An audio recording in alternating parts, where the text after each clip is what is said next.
I'm Sylvia Pitton, and I'm the Senior Buyer Manager for Connections. And welcome to our Connect Talks. Make them dream. We will explore how luxury brands create a first-class journey from the moment they meet to the moment they leave, and everything in between. So during this session, we want to discuss how brands make their clients and customers feel special. Before turning to our discussions, I'd like to welcome António Paraíso, our keynote speaker for today's Connect Talks. António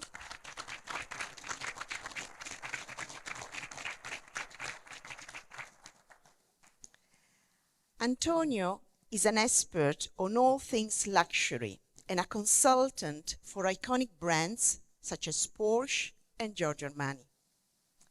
Obsessive with detail, is a passionate storyteller. António joined us in 2019 in Puglia for the launch of Connections Weddings, and since then has shared with us many insightful and inspiring thoughts on the luxury market. So we are delighted to welcome António, and it is with great pleasure that I pass the word to him. Thank you, António. Thank you, Sylvia. Good morning, everyone. It's so good to be back face to face again. I want to thank Connections team for inviting me and to congratulate for the impeccable organization. This feels like a United Nations meeting. We're here this morning, more than 160 people from over 20 nationalities. So, welcome all. And I will share a few thoughts about how to make clients dream. But before I do that, I did a little research for this presentation, and I have good news. According to Allied Market Research, the events industry is forecasted for growth in this decade by about 11%. You can access the website, Allied Market Research, and all the data is there. According to the same company, researching company, the wedding services industry is bound for growth 5% in this decade. But if you want to surf the wave of growth in this industry, events and weddings, you have to be different. You have to differentiate, be creative, original, and take little risks. In the luxury universe, this is one of my quotes. Sometimes I wake up in the morning, get inspired, and produce quotes, insights. In the luxury universe, you don't do marketing. You interact and engage. You don't attract customers. You seduce them. It's a whole different process. You don't show your products. You create an experience. And you don't sell. You tell stories. But if you interact and engage, if you seduce, if you create experiences, and if you tell stories, you don't have to sell. People will want to buy from you. It's a reverse logic. In the mass market, brands go after clients. In the luxury world, clients come and tell brands they want to buy.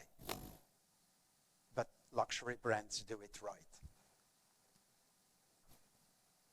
The main ingredients to produce memorable experiences are emotion, excitement, impeccable look of the location and stuff, good music, memorable scent, enticing fragrance, friendly service, a drop of mystery to produce sparkle and surprise.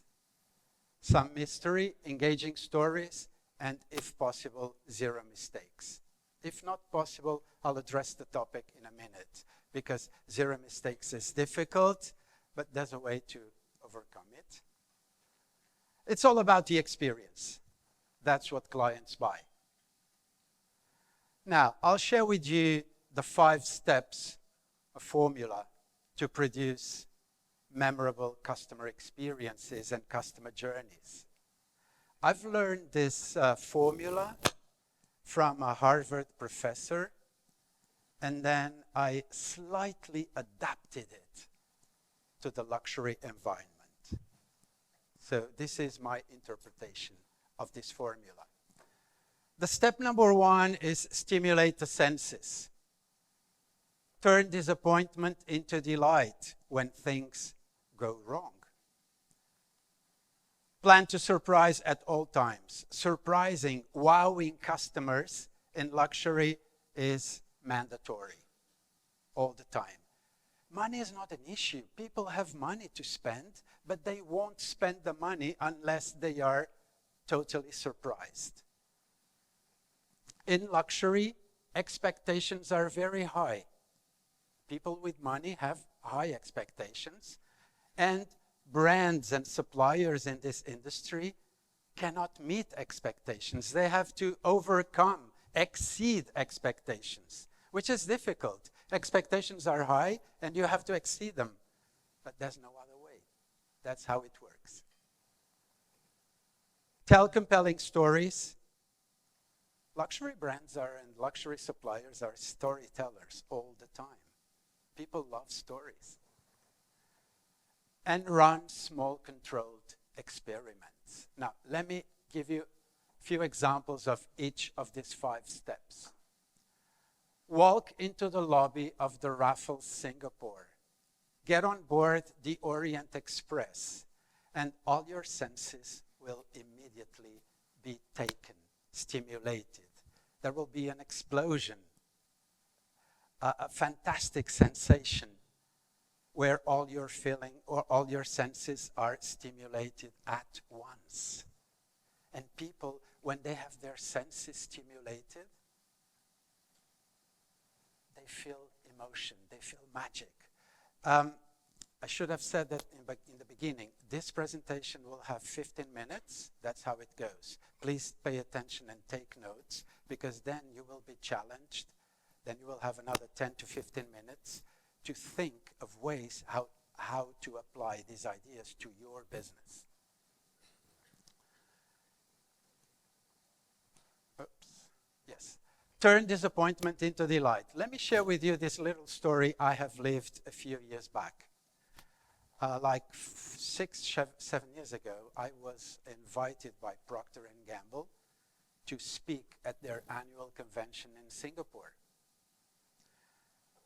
I arrive in Singapore at Ritz-Carlton in the Singapore Bay after a 14-hour flight, a night flight. I arrive in the morning exhausted and hungry. As I check in early morning, I ask the desk assistant, "Can I have breakfast?" And she goes, and Mr. Paraíso, I'm sorry, perhaps by mistake, your reservation has been made without breakfast. But she felt my disappointment in the face, and she immediately fixed it. Mr. Paraíso, I'm going to offer you your breakfast during your stay. You are our guest. Okay, she didn't want to mess with me. She knew I would be the speaker of a convention for Procter & Gamble with 350 delegates staying at the hotel. So, okay, offering me the breakfast was nothing. But this was so nice. She didn't call anyone. She didn't go to her supervisor to ask permission. She immediately fixed it. And it's been 7 years, and I keep telling this story to everyone. So, problems happen. Nothing and nobody is perfect. Find ways to fix your problems, and then give a little extra, give a little something to your customer, to your guest, to erase the negative memory and replace it by a positive one.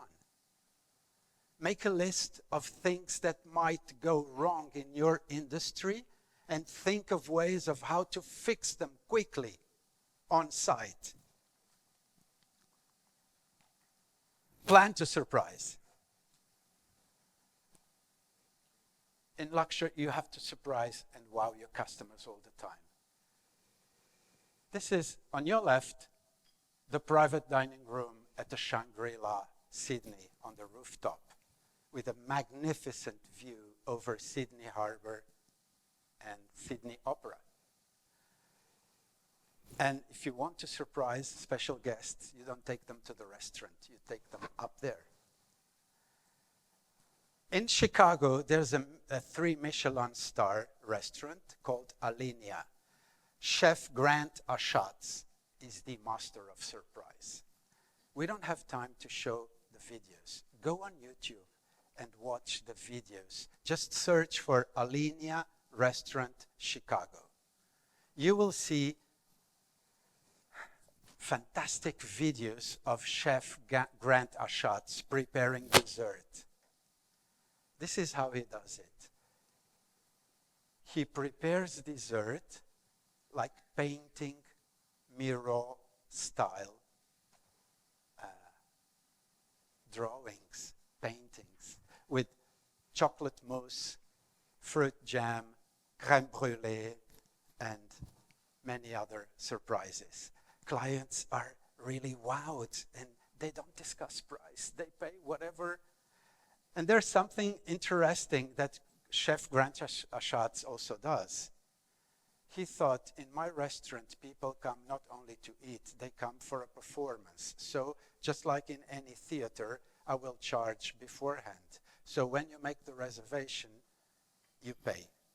You buy the ticket before you go. Why? Because he builds experiences and keeps on building the momentum until it reaches dessert. People are really wowed. So when people are really up there and wowed, nobody wants to pay the bill. It would bring people down.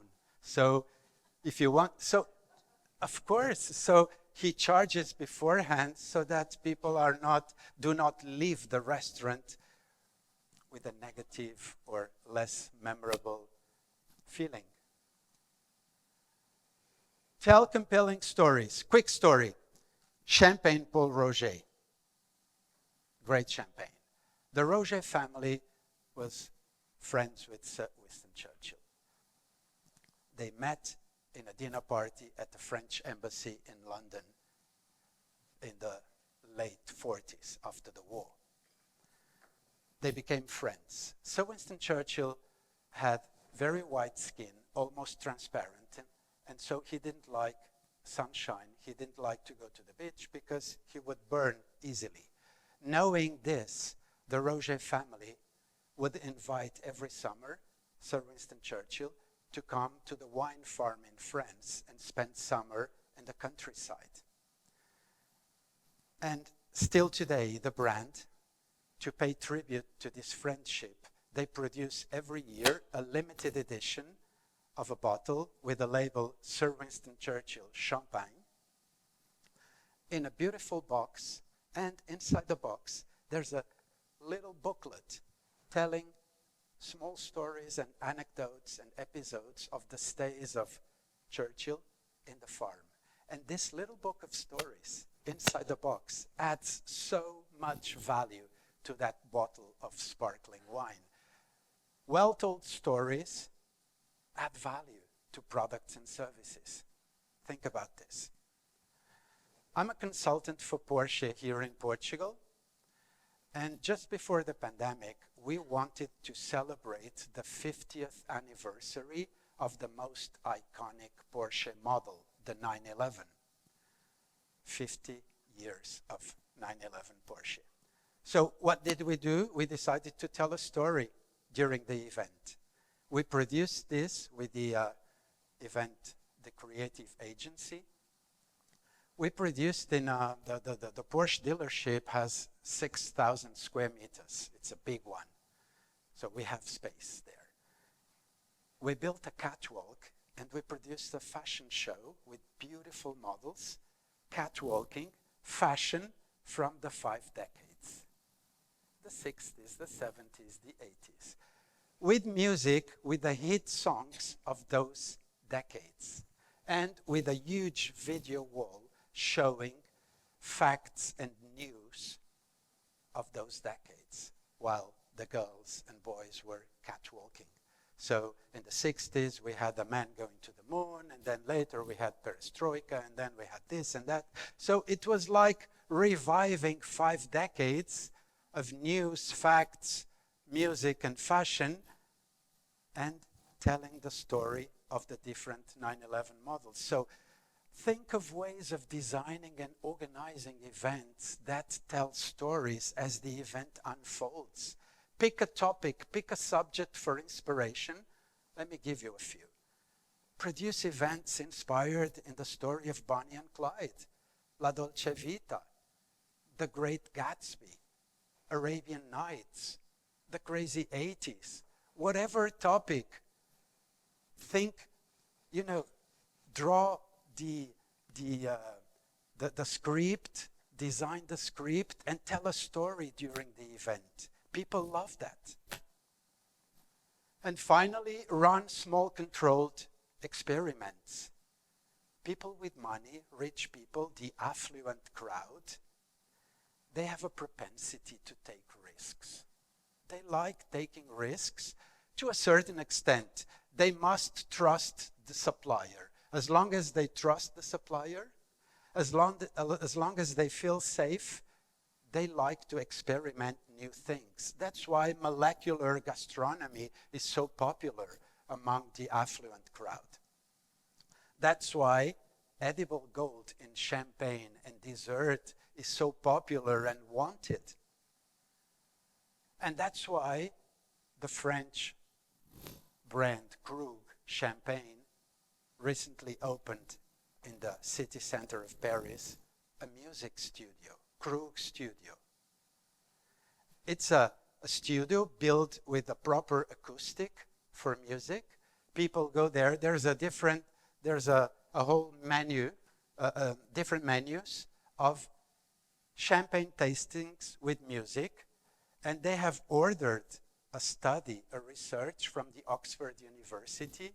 And Oxford University came up with a result, with a report. Champagne tastes differently according to the type of music you listen. So people with money, they like to experiment. Okay, I want to sip champagne and with opera. No, I want to sip champagne with rock and roll or chill out or jazz or whatever your favorite type of music. They will have pairings with or without gastronomy, but with music all the time. The cheapest menu starts at 250 euros, up to 1,000. People go there, I want to listen to rock and roll and sip 3 or 4 different types of champagne.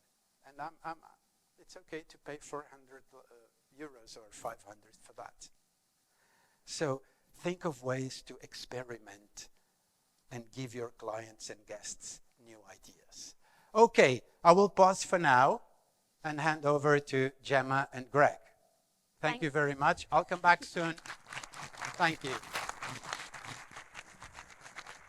Thank you, Antonio. That has certainly helped set the scene for our discussions. He's not over yet. He'll be back.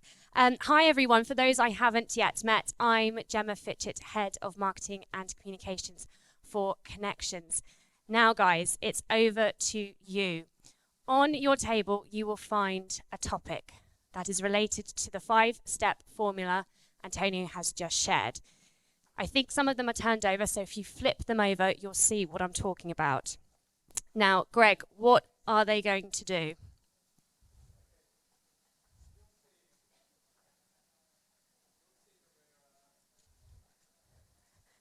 Greg needs my microphone. You'll see that what we want to do is get the perspective of both the buyer and the supplier on the various subjects that we have. So if I come over to table 8, no. Host small controlled experiments, and the prompt for this is to continuously engage and retain your clients. Have a think about the following. So as a buyer, do you collaborate with trade partners to create and launch experiences? And we want to know from suppliers, what new products are you creating to elevate the customer experience? Gemma. So there are 3 steps you guys need to follow. The first thing you need to do is nominate a speaker on your table. Nominate one speaker on your table, then you'll have 10 minutes to chat about your topic, consolidate your findings, and then Greg and I are going to come round and ask your nominated speaker to share your findings. You're only going to have 60 seconds to do this, okay? So you're going to need to be concise. Hold on, everyone. Don't start yet. Do not start yet. So guys, just one more time, because if you get this wrong, it's going to be super embarrassing because we're going to pick on some people. So step number 1, nominate your speaker. Step number 2, 10 minutes to discuss and consolidate your findings. And then step number 3, 60 seconds to present those findings to the rest of the group. There will be a klaxon at the end, so if you run over, we will know it, okay? So over to you guys, 10 minutes to discuss, and we'll be back soon. Where we have to nesting and hatching.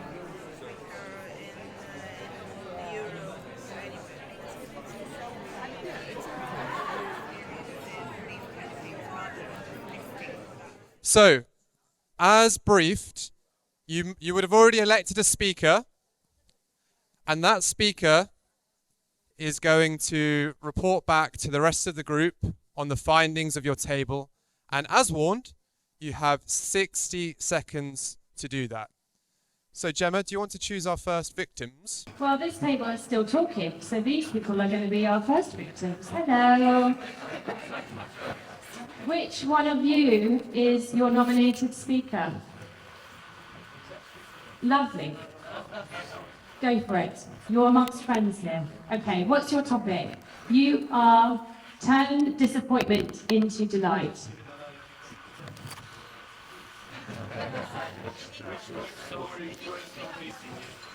No, you can't have 1 minute. What strict timings? This is connections, guys. Yeah, okay, fair enough. We'll come back to you guys. Okay, number 8. Failed, guys, failed. Okay, number 8. Who's your nominated speaker? Yes, come on. Hosting small, controlled experiments. Come on, let's give them a round of applause. Right, come on.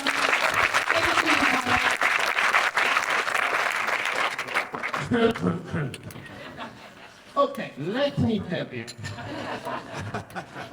So,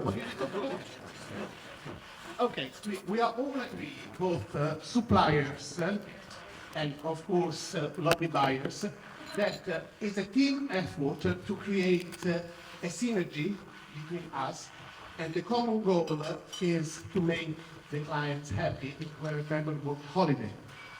So each of us, I'm coming from a very small boutique experience background with our hotel and our villas. And we try every season to give new idea to our guests. Now, e-bikes are super popular nowadays. And for some of my more heavy guests, it's difficult to tell, no, don't go on the e-bike, because it's very heavy, doesn't it? But we do it anyway, and thank you very much, Paola. Well done. Thinking fast is always hard. Well done, Paolo. Thank you. Greg, over to you. Which table? Someone has to learn the hard way, unfortunately. So now it's time to move on to the next table. We're going to do it! Woo! Okay, so the question on this table, we're talking about stimulate the senses. And I'm going to pass over to Mr. Conway. I'm pleased to tell everybody I stimulated everybody's senses because I put some deodorant on this morning. We were discussing regarding buyers and how we try to bring services to life through senses. And one of the two elements that came up is one of our partners, one of our members here, talked about detail of the client, understanding exactly what they want and expressing that to the supplier to ensure that they deliver precisely to the expectation of the client, whether it's curtains open, curtains closed, etc. Another thing was to try and generate interest and stimulate passion for the destination that you're pitching by marketing to them pre-event, by bringing the destination to life either through floral sense of the destination or even photographs of a local in that destination, inviting you through their language and their tone to the destination itself. So it's trying to build a bridge and a link. Right, suppliers, quickly. One thing we really picked up is you'll have to ask later. Okay, thanks, Peter. Over to this table. I'm right behind you guys. Table number, what table? 6. Wonderful. Tell a compelling story. So who is your nominated speaker? Well, yes, we had this conversation about telling a compelling story to attract the clients to the destination. We had the conversation between the suppliers and the buyers, where we say, okay, how do you start building your story from the time that decided to go to the destination until they come back?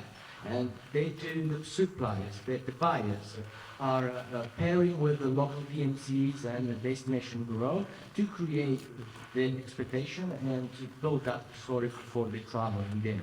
Sharing also the personal experience with everyone and tell them anecdotes. While on the suppliers, we help them finding the right marketing channels that it might vary according to the age and demography they have. So for instance, we can use Instagram for the younger generation, but we can use different visuals for advertising for the crowd. So this is how we build our story and we try to deliver. Thank you.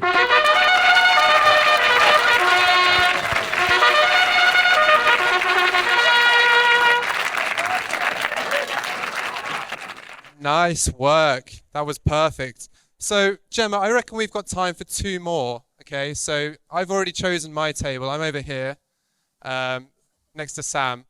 What we've got over here is tell a compelling story. Have you got a speaker? Sam, over to you. Shock, I'm the speaker. I did suggest that myself.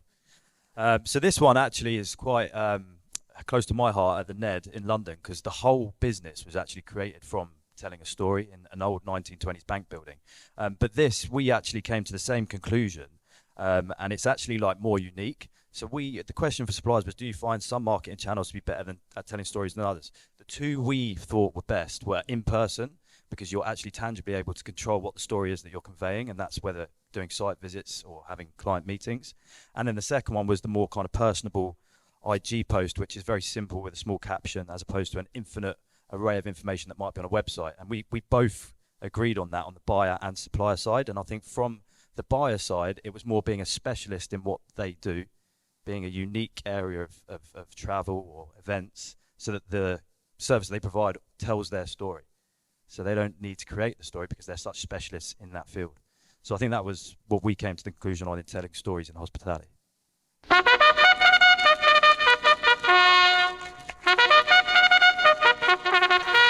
Well done, Sam. And finally, I'm going to pick on this table. Turn disappointment into delight. Okay, over to you.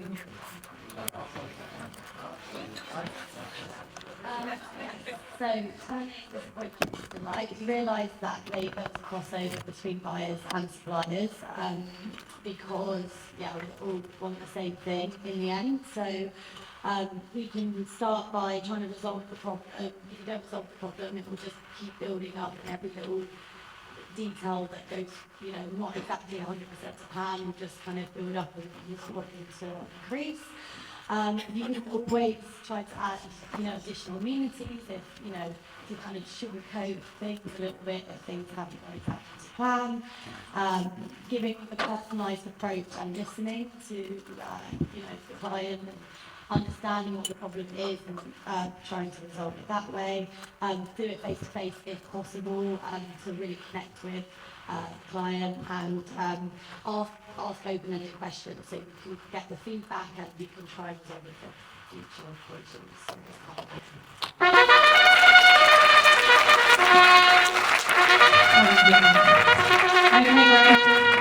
It's over to back to you, I think.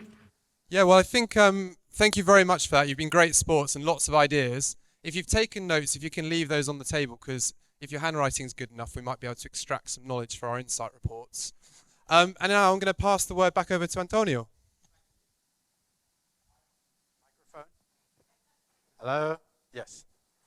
Okay, I'm back.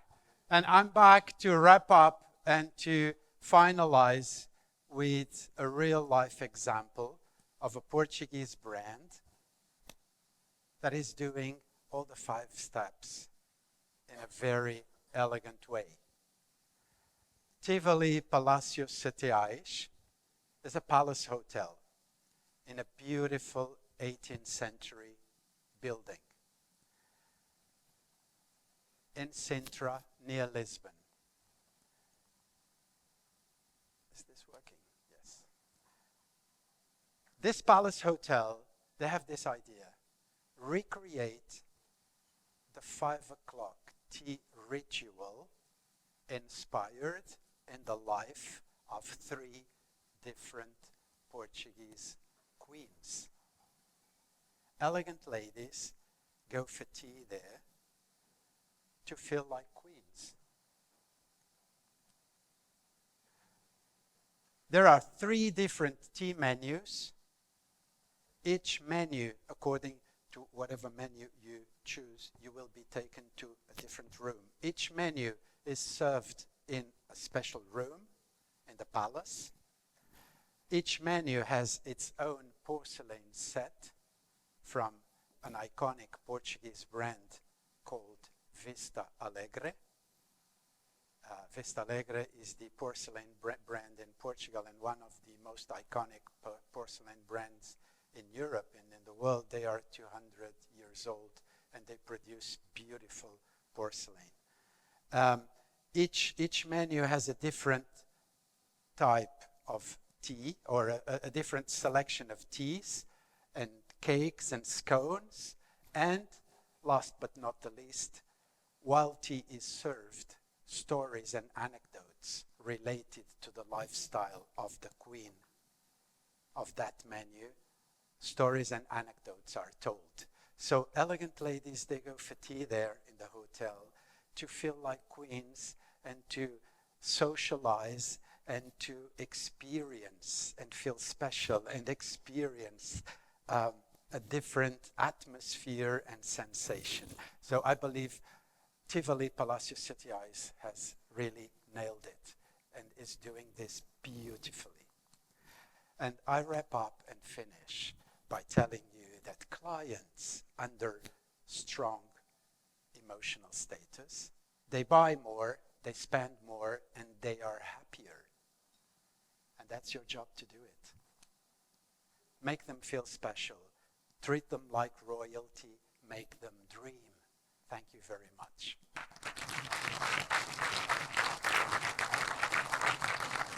Over to you, Gemma. As always, you say a few things that just plant a seed that leaves us talking for hours afterwards. So thank you as always. It was a pleasure and an honour having you. And thank you all to you for being brave, standing up, sharing your thoughts and getting involved in the great events of the community. So thank you.